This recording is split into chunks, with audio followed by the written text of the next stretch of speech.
Okay, welcome to Misleading with Metrics. We're going to talk about how to subvert an agile team. And just a disclaimer to make sure everybody's clear, we're going to go through a scenario as if you were going in trying to subvert an agile team. You will want to switch this around in your mind if you want your team to succeed. So it's a little bit of a tricky thing to do, but it's a helpful way to look at stuff in order to make sure we're not misleading ourselves on anything. Okay, so here it is. Your mission, should you choose to accept, is to prevent Evil Incorporated from releasing their fiendish software that they plan to use to take over the world. So go to the link that should be in the chat now and let us know if you choose to accept. Yes, you accept. No, you do not accept. Or let me get away from this thing, anything away from anything flammable before I answer and it self-destructs. Okay. Looks like we've got 100% are ready to accept. No one's worried about a fire yet. Okay, we got some people worried about a fire. So, okay. I'm glad there's at least some concern about the flammability of what you've got around you. Okay, so we're going to infiltrate an agile team at Evil Incorporated and prevent them from taking over the world. Okay, we got 6% of us are not willing to accept. So we'll see. You may actually work for Evil Incorporated. I'm not sure here. So leave this window up. We're going to have some other polls as we go through things. Okay, so for those of you that chose to accept, for those of you that work for Evil Inc., cover your eyes, close your ears. So you will infiltrate Evil Incorporated as a member of an agile team tasked with creating their vile and heinous application. Should you be discovered, we can only assume you will be dealt an appallingly atrocious fate. The following plan will guarantee that you will not be caught. So here is our mission directive. Number 1, do not appear to undermine the project. Number 2, do undermine the project and make it fail. The mission plan, number 1, encourage the team to use misleading metrics. Number 2, promote the metrics throughout the organization to feign transparency. And number 3, make sure Evil Incorporated feels that the project is on track until it's too late to fix anything. This message will self-destruct. Okay, hopefully it wasn't near anything flammable. Okay, so there's our plan for today. We're going to look at what it would take to go into an organization and use metrics that seem correct in a way that will make the software project fail. Now, most of us will probably not find ourselves in the situation of actually being called in by the CIA or FBI to go in and take on Evil Incorporated. But if we know what the tricks are that could be used in that situation, we can help avoid doing it ourselves, avoid getting into situations where we are misleading ourselves in how to in how we use metrics. So first of all, let's look at metrics for sizing work. Let me put everybody on mute here real fast. Okay, metrics for sizing work. So in your covert experience, what is the single best way to keep teams from delivering slices that users can experience? So go ahead and go to the link. We'll post it here again for anybody that just joined.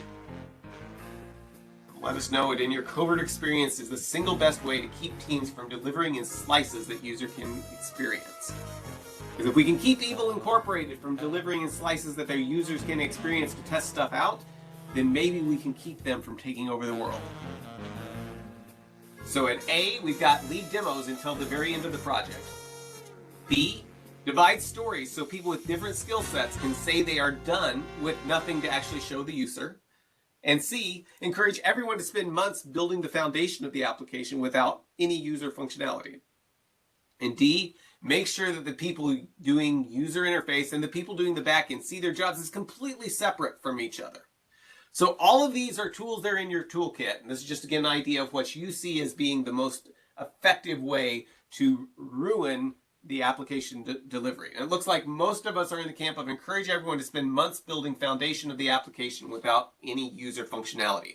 And this is a very, very good covert tool to use because you can convince people to spend lots of time just building stuff without actually trying to use it to deliver the application. And if you're lucky, there'll be things about delivering the application that they won't realize until the very, very end, and then they won't be able to deliver it. Second most votes here was divide stories so people with different skill sets can say they are done with nothing to show the user.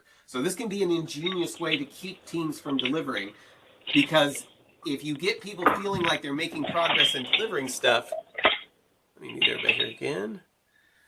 If you get people feeling like they're making progress delivering stuff, but it's not actually delivering all the way through, or it's separate and it's not actually integrated, then you can push off all kinds of hidden work until the very, very end.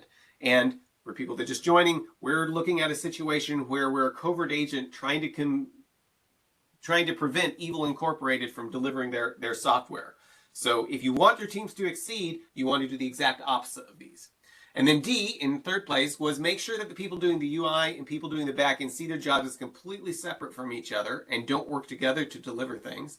And fourth place, leave demos until the very end of the project. So these are all things in your toolkit, and you'll have to choose from those as you infiltrate Evil Incorporated.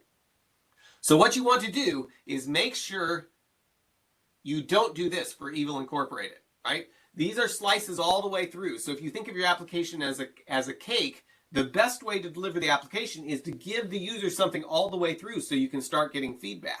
We don't want Evil Incorporated to do this. Let me mute everybody again here. Sorry about that.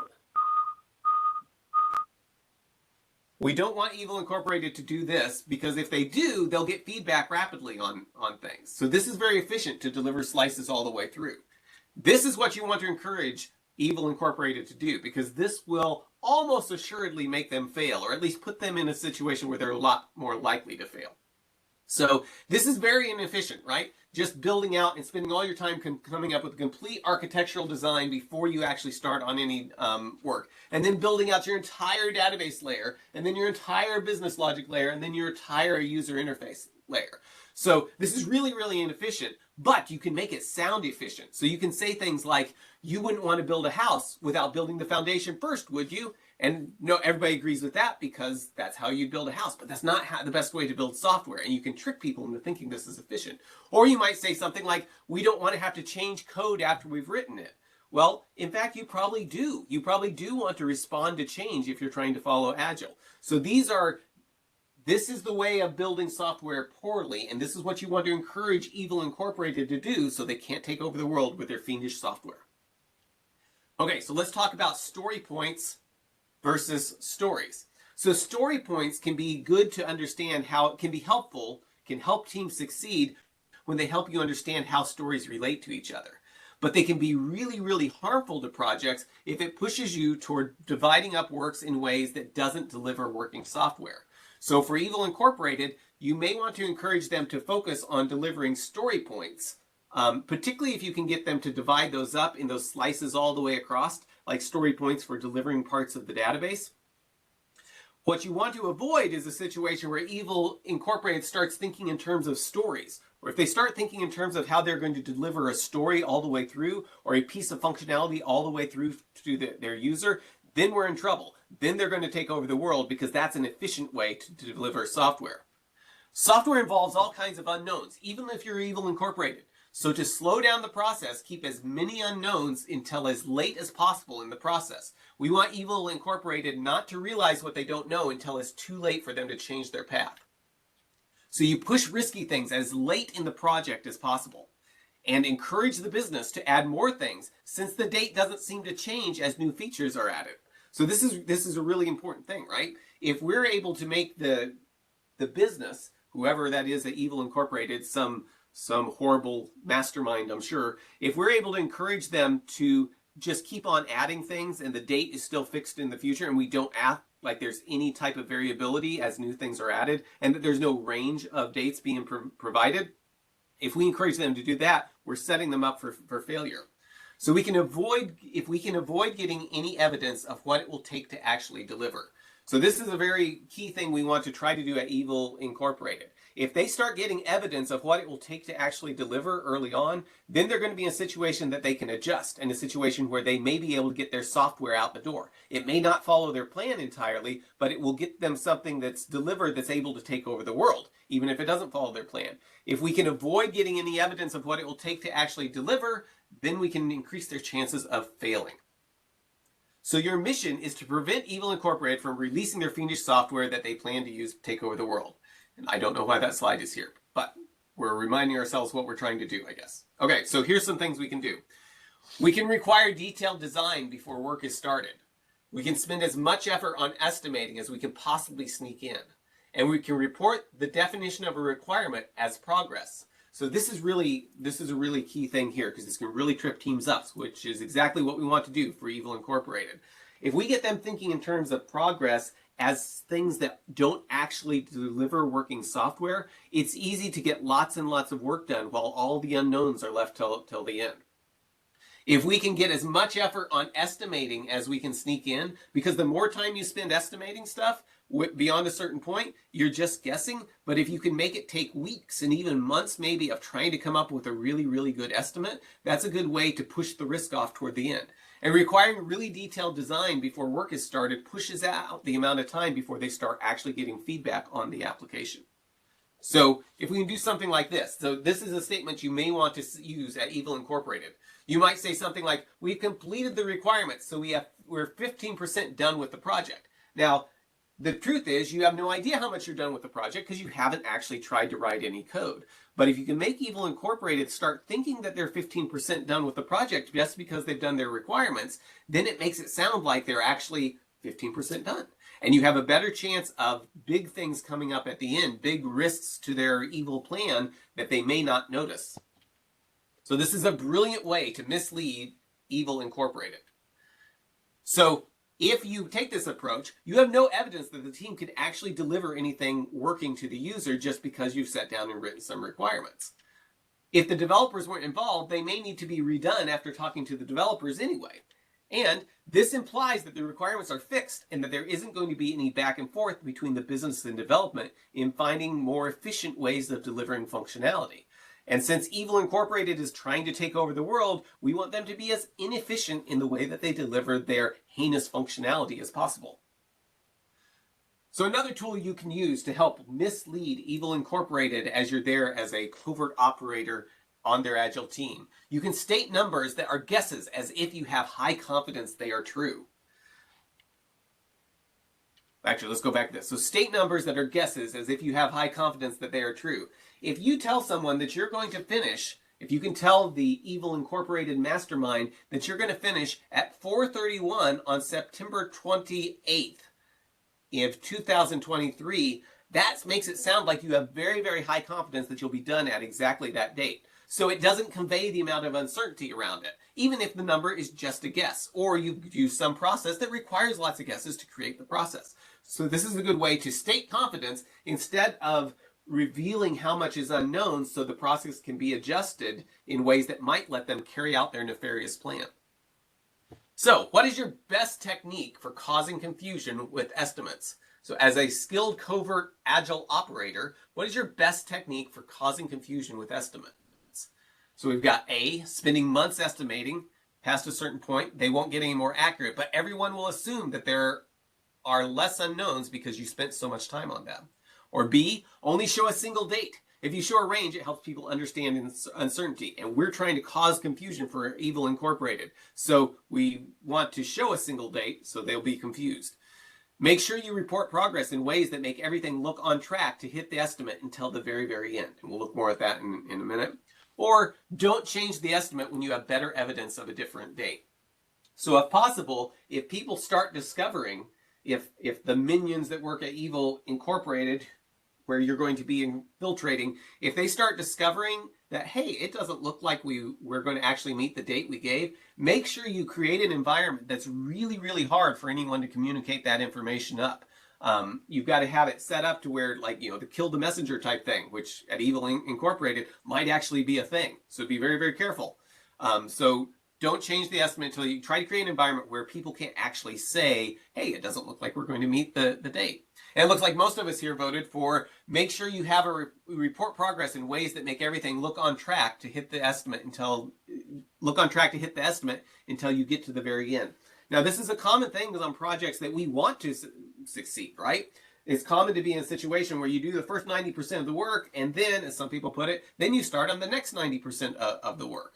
So anything you can do to help make it to where they're going to be reporting progress, to where it feels like you're making lots of progress, and then you get to the end and discover how much hidden work there was, that will help undermine Evil Incorporated. Let's see. Okay, and then only showing a single date. If you show a range, we just talked about that. We want to make sure our dates of when we think we're going to be done look so certain that Evil Incorporated tries to build all their other plans on this hitting that exact date. And then when they miss it, maybe everything will fall apart for them. Another point, avoid any ranges or quantification of uncertainty. If we can do this, we can act as if the projected date will never change, despite any evidence to the contrary. So if you create a culture where people can't say that things aren't going to hit the date, it will help you do this. Also, if you create a culture and you show your estimates and your forecasts in terms of fixed, very, very precise dates, it makes it sound like there's no uncertainty. What you want to avoid is a situation where you say, where Evil Incorporated starts thinking of, based on our evidence, we're going to finish sometime between January 1st and March 20th. If they're thinking in terms of a range like that, and that changes based on how much they know, then the world is in trouble. The world may be destroyed because they're going to have the ability to look at what that range is and start making adjustments to their plan. We don't want them to make any adjustments to their plan until we get to the very end, and then they can't adjust their plan to take over the world. Organize work so you show steady progress on the first 90% and then come to a standstill on the last 10%. If you can do this, you can prevent them from taking over the world. You can hide work everywhere you can. If you measure the progress of writing a requirement as if it delivered the working code to the user, that's one good way to hide work, because you've written the requirement, but you still have no idea if it can even be delivered. It might even be a requirement that's impossible to deliver in code, but that's okay, because that will make them feel like they're making progress even though they're not. What you want to avoid is where they take a requirement and then deliver it all the way through and then use that to start predicting how likely they are to hit their, or when they'll be finished. If they do that, then their percentage of completion is going to actually reflect reality. And that's not what we want if we want to prevent Evil Incorporated from causing the demise of half the population. Probably should come up with a better story of exactly what they're trying to do here. Try to work in a way where users don't get to try or see anything until the very last stages of the process. If we can keep the evil henchmen of Evil Incorporated from actually getting their hands on the software until the very, very end, then we increase our chances that the software won't do what they want. We may even get the requirements wrong to where it does something very benign and doesn't let them take over the world. But the less feedback we can get from the people that are going to use the software and the people that are building the software, the better. Push anything that has return on investment until the very end of the project. So keep in mind, from Evil Incorporated's idea, return on investment means getting to destroy the world, right? So we want to push anything that will let them actually experience that to the very end of the project. And maybe you can get the project canceled before it will get to that part if we can do enough of these techniques.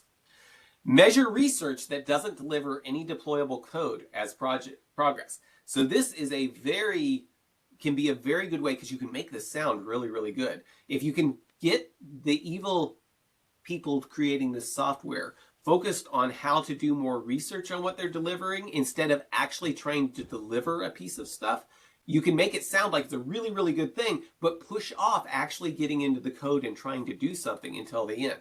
One way of doing this is focusing a lot on proof of concepts, which can be very, very valuable. But if you can keep them focused on proof of concepts beyond the point that they should start building the software, you can take away effort on the software that's going to do the evil thing and get it focused on a proof of concept of a bookstore or whatever it is that they happen to be trying to build as their proof of concept. Now, you've got to be careful with this technique, though, because sometimes the proof of concepts can be a valuable thing in delivering a story and delivering something that will actually let them fulfill their mission of taking over the world. But if you can push, if they do decide to do that, if you push it to the point, if they do decide to work on proof of concepts, if you can encourage them to push it to the point that it's not adding value and it's actually slowing them down from delivering, then you can use that to your advantage and to the advantage of the world. So make sure you end up with a firm fixed date of when the project will be done. This will help create a lot of dependencies that will fail when it's delivered. So there's lots of things, and we don't know entirely what their plan is, but this horrible software they're making is going to be used to do all kinds of other things. If we can give them a firm fixed date of when the project will be done, and then it slips, their plans for it may all fall apart as well. They won't be able to have time to adjust to do whatever they're trying to do to the world. Encourage business to add more things, since the date doesn't seem to change as new features are added. Now, if we wanted Evil Incorporated to succeed, what we would encourage them to do is have the business remove everything possible to get that first delivery that will start giving them return on investment. And then once it gets delivered and is in production, start iterating on top of that. That's the exact opposite of what we want Evil Incorporated to do, because we don't want them to succeed. So if we can encourage the business to say, we're agile, yes, just tell us everything you want and keep adding it, but act like it doesn't have any impact on the date, we're going to increase the chances that they will fail. And act like the number of developers is the biggest factor in calculating the date. So this can be very, very key, because if we can get them focused on the number of developers and they start noticing that something's off track, the tendency is going to be to throw more developers at this, which can actually slow things down. So this can be very, very good. And for example, some of the projects that have been successful that I've seen, fortunately these were evil projects, were originally quoted for 5 years, 50 developers, and cost $50 million. This team ended up doing it in 4 years with 5 developers and $15 million. What I think is interesting about that is how little was dependent on the number of developers they had, and more was dependent on how they could organize their work. So if you can get them really, really focused on just adding more developers to the project instead of trying to make the delivery process efficient, you can probably slow things down. Metrics for doing work, okay? So we're looking at metrics for doing work and ways that we can get Evil Incorporated to use these metrics in ways that will slow them down and keep them from taking over the world. So cycle time. Okay, so this graph right here is what you want to avoid. So this is a graph showing cycle time. In this particular case, and this is from a real project, it started out 58 days to get something all the way through to development, or through development and into production, and accepted, where they signed off and said, this does what we need. And then it took a little bit less time, 48 days, 41 days, and on down until finally we got over here. And I think over here things were being delivered at 9.5 days. If cycle time looks like this, then Evil Incorporated is going to take over the world. You've got to make sure that they don't see a graph like this and start thinking about how to make the cycle time go down. Can't have that happen, because if they're focused on this, of their cycle times, of getting things all the way through to production, we have a really big chance that they're going to succeed, which is not what we want. What you want to do is create a cycle time like this. Now, obviously, if you show them a graph, and this is just a reverse, but if you show them a graph where cycle time is taking longer and longer and longer, they're probably going to know that something's wrong and they need to make changes. So don't let them see a graph that shows the cycle time taking longer. Try to find ways to get them focused on other metrics, other things other than cycle time, because it's a lot easier to hide what's actually happening if you're not looking at cycle time. So some of the ways you can do that is if you can convince them that it's inefficient to deploy a single story to production, this will trick Evil Incorporated into creating all kinds of evil work. Or I'm sorry, they're already creating evil work. It will trick them into creating all kinds of hidden work, because they'll keep on producing software without actually getting it deployed to find out if it actually works in the production environment. Another thing this does is help create a huge bottleneck on deployment. So even if they're able to actually create the software and get it all working, but they delay production till the very, very end, there'll be a huge bottleneck on actually getting that software deployed into production. And that could be the difference between the world continuing as we know and love it and it being completely destroyed by Evil Incorporated's horrible plans. So this will also keep Evil Incorporated from investing in automation to lower deployment and transaction costs. This becomes a self-fulfilling prophecy. If you can convince Evil Incorporated that it's inefficient to deploy a single story to production, then Evil Incorporated won't make the investments necessary to make it efficient to deploy a single story to production. So that type of mentality of thinking that it's not worth investing in, being able to deploy something all the way to production quickly and efficiently, will be able to keep them from getting to the point where they develop that capability. So here's another way we can kind of focus. So kind of the other side of this is it's inefficient to deploy a single story to production. We can kind of help maintain that by getting the idea that writing code is the most important thing. So let's wait to test and to deploy. So if you can get people so focused on the idea that they're going to write more code and that testing happens later and isn't as important and isn't happening as part of the development process, that's a really good way to push all kinds of unknown work till the very end. This will keep Evil Incorporated from thinking about what produces actual value to them. And what produces value to Evil Incorporated is bad for the rest of the world. Metrics based on this are going to make teams think they are more complete than they are. They may have written lots of code to cover these different requirements, but if it hasn't been tested and hasn't been deployed, it's almost certain there's going to be bugs in it and problems with deploying it and a lot more work than anyone gives credit for. This also violates Agile principles about the primary measure of progress, but you can make it sound like a really, really good thing. So if you can get a team focused on writing code being the most important thing, rather than working code that's actually deployed and doing work, you can make it sound like you're following the Agile principles when you're completely going against them, and that can help make the project fail. In addition to writing code, we could also scratch this out and get them thinking that planning is the most important thing.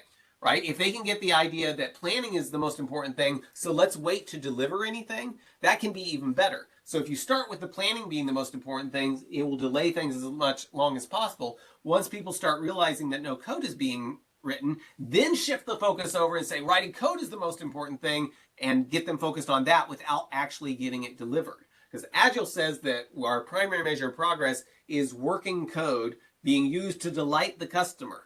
We don't want to delight the customer here. So anything we can do to keep us away from working code. And working code means it's actually doing work, which means it's got to be deployed. And all these things, and it has to work correctly, which means you probably need tests for it. So all these things, the further we can push them out, the better chance we have of destroying Evil Incorporated's cunning plan. Encourage Evil Incorporated to prove out assumptions in ways that don't actually prove out assumptions. So this can be tricky to do, and you've got to be careful, because if you get Evil Incorporated thinking about proving out assumptions, then they may actually prove out assumptions. So probably what I would suggest here is start out by not suggesting they prove out any assumptions. If people bring it up, and they may, because some of the people at Evil Incorporated are very talented in their evil ways, if they do start thinking about trying to prove out assumptions, try to find ways to get them to prove those out in ways that still hide a lot of work. Some of the ways you can do that is get them to prove out assumptions in other applications, like in toy applications. Instead of proving out assumptions by pulling in stories for the actual application that are high risk, maybe you can get them to think of doing it in a proof of concept beyond the point of the proof of concept being valuable. So, for example, if they prove out something in the proof of concept and then they take that and actually do it in the application, that's dangerous. But if you can get them to prove out something in their proof of concept code and then prove out the next thing and the next thing and the next thing, eventually you can build a house of cards that once they try to do it in the actual application, chances are there's something a little bit different, just enough different that what worked in the proof of concept is not going to actually carry them as far as they thought they'd get in the actual application. So that can be a way to help make sure that they feel like they're proving things out without actually proving out as much as they think they're doing. Velocity. So here's a question. What is the best way to make Evil Incorporated's velocity metrics mislead the project? And we'll throw the link in here one more time in case anybody doesn't have it. So what do you think is the best way to make Evil Incorporated's velocity metrics mislead the project? So down here, okay, we've got half the votes. Okay, it's breaking up. So right now, the most votes is try to create lots of stories that are useless by themselves and are really just part of the work of other stories.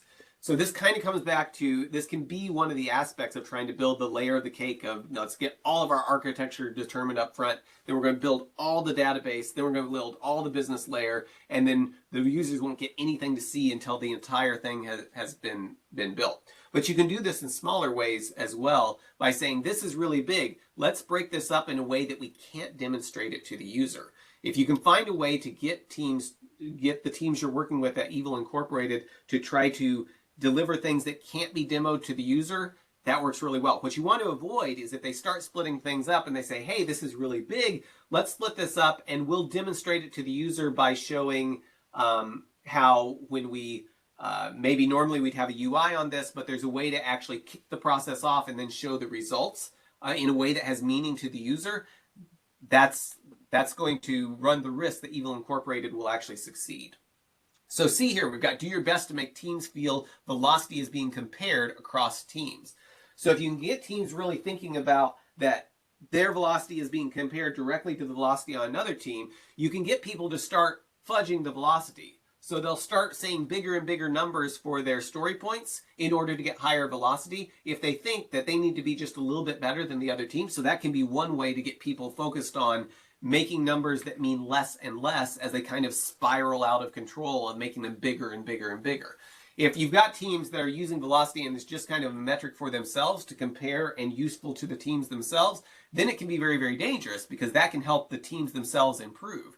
If you get them thinking about how it compares to other teams, then you can get them using it in ways that keeps it from being beneficial to the teams themselves. So B is make sure testing is a separate activity. So you want to make everyone feel they're completing work even if it's creating more work. So this is a big way that software projects fails, which is what we want to happen for Evil Incorporated. We can find situations where people have created so much code and then delayed testing so long that when testing occurs, it creates more work on the backlog than was actually moved off the backlog when the story was completed. And we'll look at that more in a minute. And A here is encourage a definition of done that leaves lots of work to the end. Definitely don't let it include going to production, right? If you can leave all the work, all the hard and really risky stuff till the end, we can increase our chances that Evil Incorporated will fail. So, whoops, wrong way. Oh, there was supposed to be scary music behind us. Okay, so just imagine that was playing. Okay, moving on. Here's an example of a Kanban board. So this, if they're board, or this could be a Scrum board as well, this is really dangerous because the velocity includes everything involved getting to the point where there is return on investment for Evil Incorporated. So if you look at this board, we've got they're starting it ready, it goes to requirements, it goes to development, it goes to QA, testing, acceptance by user, then it gets deployed to production, and we don't say it's done until it gets here. If Evil Incorporated is measuring their velocity like this, we're probably going to be in a lot of trouble because this leaves very little room for hidden work all the way across here because it's got to be in production.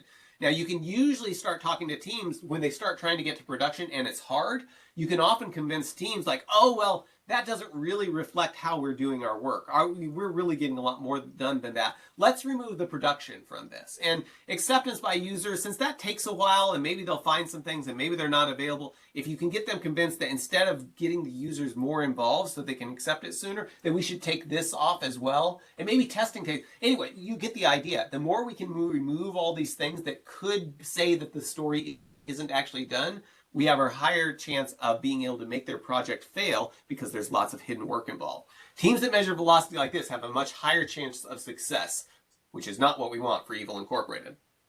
So this board hides all the work of going to production, right? We took all those things out because it takes too long. We don't want those in our velocity metrics. And maybe that has dependencies on other teams. So we don't want to make our team feel bad about actually getting all the way through there. Or if you can, this is even better. This is an even more brilliant way to stop Evil Incorporated. You see what's missing from this? Notice what's missing? We get to development and then we go to done. The software hasn't even been tested yet. So this can generate all kinds of work once it actually gets tested, but it feels like we're making really, really good progress. And since you don't even have testing on the board, no one's going to be thinking about how much work that's actually going to generate. When problems are discovered, they get put on the backlog. If you do your job well, Evil Incorporated will soon be creating new work faster than they are finishing it. So just imagine we get over here to done, we say the software is done, then someone tries to use it or it goes through testing. And that creates all kinds of new stories that then get put over here back on the backlog again. And so we may have one story that makes its way across, but if it breaks other things, we can create 2, 3, 4, 5 stories back into the backlog that are going to just slow the process down. And this isn't hypothetical either. Real projects have failed because they were doing things like this, where they were creating work faster than they were actually finishing it because their definition of done, what they were working on, didn't include actually deploying it, and it didn't include actually testing it, and they weren't building tests as part of the development process. So this is what this will look like. So in addition to what we just talked about, the problem, the way you keep people from detecting it is you just focus on the functional stories. So here we've got all these stories and we're going to try to complete them over time. So over time, we get closer and closer down to 0 here.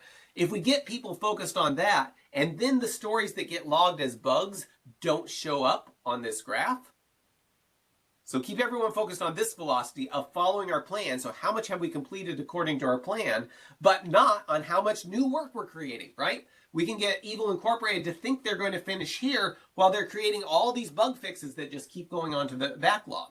And if these aren't combined in some way to where you can see that this is actually what you actually need to get to production goes up, you can you can create a situation where Evil Incorporated keeps thinking they're going to finish until the very last possible moment and forgets entirely about all these other fixes that are being added to the backlog or hidden because they haven't been tested yet.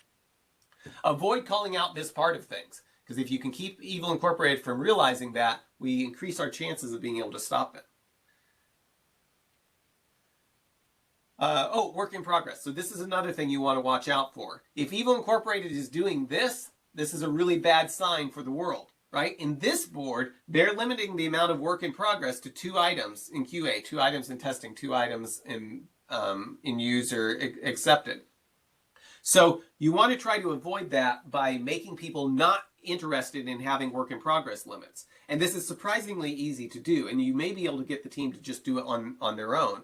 But if you get them thinking of what will happen if we do this, is then the team's focused on how to make things move through and flow, because you get to here and you have to say, okay, what does it take to get these to production? Okay, well, that's delivering value right there. What does it take to get this to testing? How do we finish this? And why is this blocked? Because we can't actually pull more work in until we move something through here, because we're limiting the amount of work in progress in each of these columns.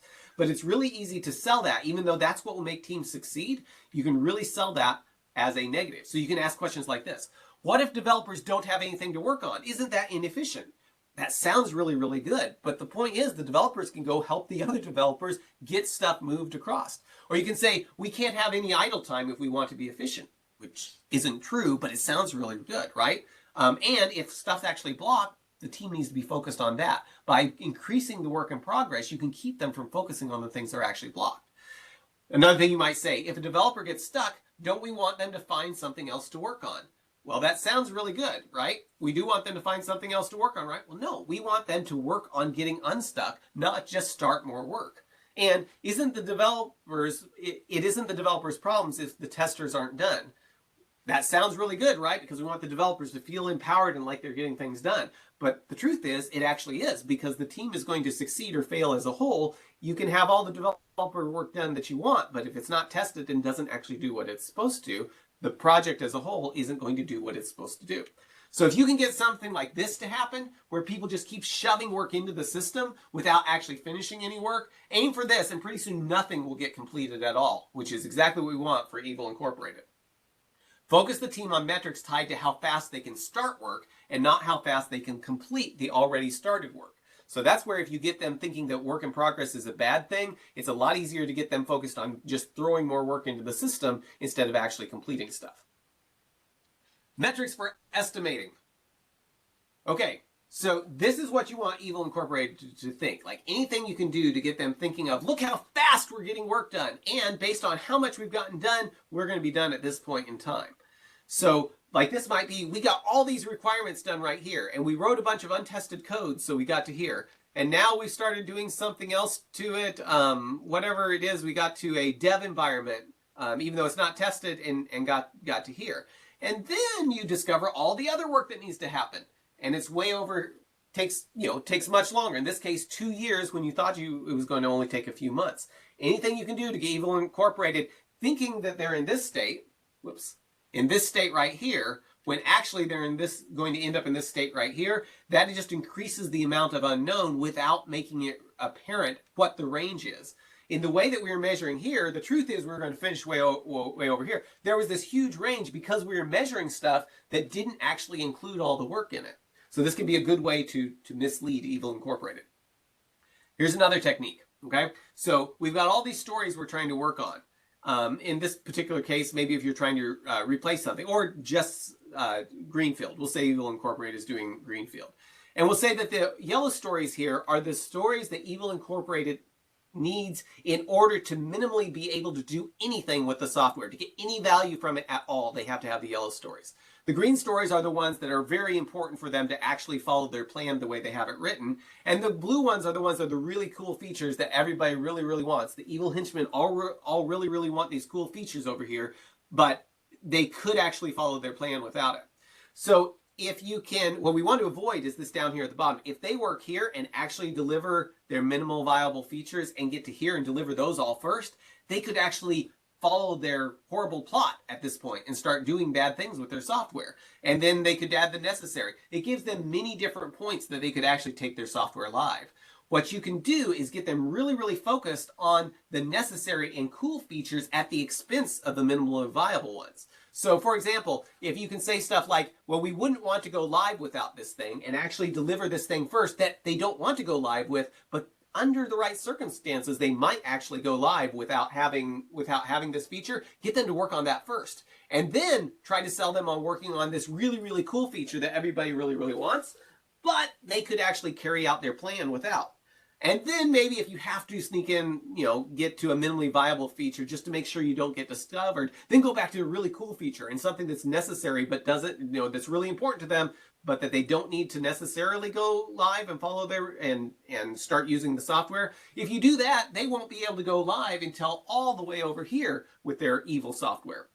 So this is another good way to distract them. And it sounds really good because you can get them focused. You can say stuff like, we wouldn't want to go live without this, and get justification for building stuff way before you need it. You can also say, this is the whole reason we're creating the software, and mention some cool feature and make it sound like we should be working on it sooner than we actually should. Anything you can do to push these minimally viable stories toward the end and make sure you don't actually complete all of them until as late as possible increases our chances of stopping Evil Incorporated. You want to avoid a situation, or how did I do this? Yes, okay. So if you can, you may even be able to get them to build all the cool new features first, then all the things that they really want, but they could use the system without, and then the minimally viable. If you can do that, that is the optimal way to push the software out as far as possible of actually being able to use it. And the more unknowns that come from other things, the less chance that they will take over the world.